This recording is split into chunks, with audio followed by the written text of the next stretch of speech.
only 5 days remain until voters head to the polls in the Pennsylvania special election. We're really watching that. And now some are speculating that former Vice President Joe Biden has been using his time stumping for the Democratic candidate there, Conor Lamb, to plant some seeds for a 2020 presidential run of his own.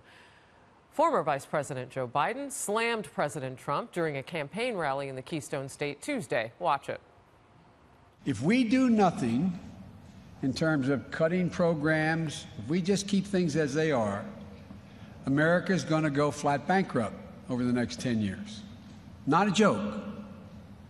This tax cut is not paid for.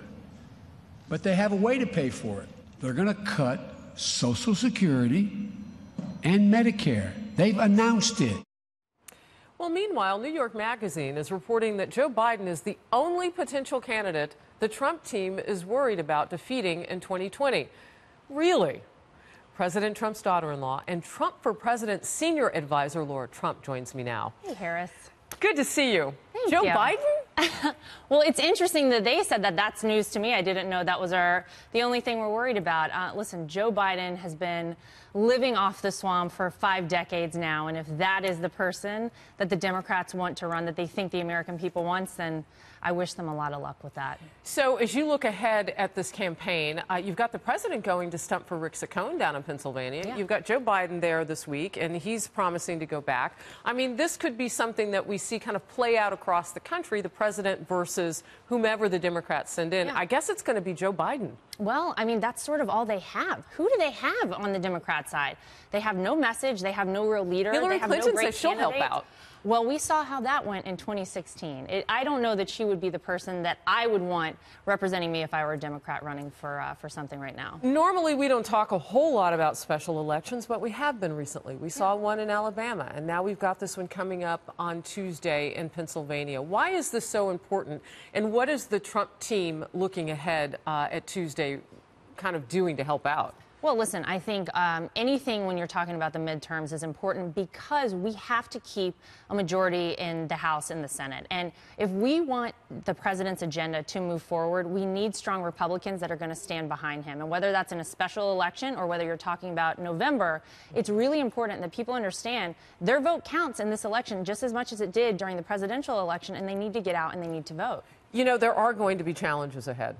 We saw with President Trump, then candidate, and you and I talked, because you were with the Women for Trump, that there were some challenges among women. We're finding out women of all ages who are of a certain education level through college have some challenge points with the president tweeting and that sort of thing. What are your plans moving forward? How are you going to combat that? Well, interesting you asked that on International Women's Day. Happy International Women's Day to you. I innocently did that. It's not like I completely forgot, but I forgot a little bit. So thank you. Of course. Listen, I think we're going to see a very similar thing happen going forward in 2018 and in 2020 as it relates to women like we did in 2016. The reality is women a lot of times I don't think are voicing their support for the president because sometimes they get a lot of flack for it. And I think when they get in the voting booth and no one is looking and they think about the fact that they have more money in their pockets thanks to the tax cuts, when they think about the fact that they're back to work or their husband's back to work or their kids are back at work right now thanks to our president, that this country is safer. We don't have ISIS anymore, Harris, and a year ago everyone was worried about that. I think that's what women are concerned about, and I never believed the polls. I never believed them during the campaign, and I don't believe now that it's truly that bad. You know what you remind me of, because you and I have talked about this before. I talk all about the Islamic State savages and their demise. But some of the messaging has been difficult. You know, it's not as streamlined as you just put it. So that's a challenge going forward. Well, it's a challenge only because I feel that the mainstream media does not want to highlight the accomplishments of this president. And when you look at all of the great things that have happened in the first year of the Trump presidency and his administration, you cannot ignore these things. But we see what the left does. We see what the media does. They throw a bunch of noise at us to try and distract us from the reality that this country is headed back in the right direction, and it's thanks to our president. You know, it's interesting because the one time that I remember the New York Times kind of putting it out, what they did was they offered up their op-ed page to let people come and say nice things about the president. Yeah, well, you listen, we can't expect that much from them, but what we will do is we'll continue to fight and we'll continue to make sure we support the president.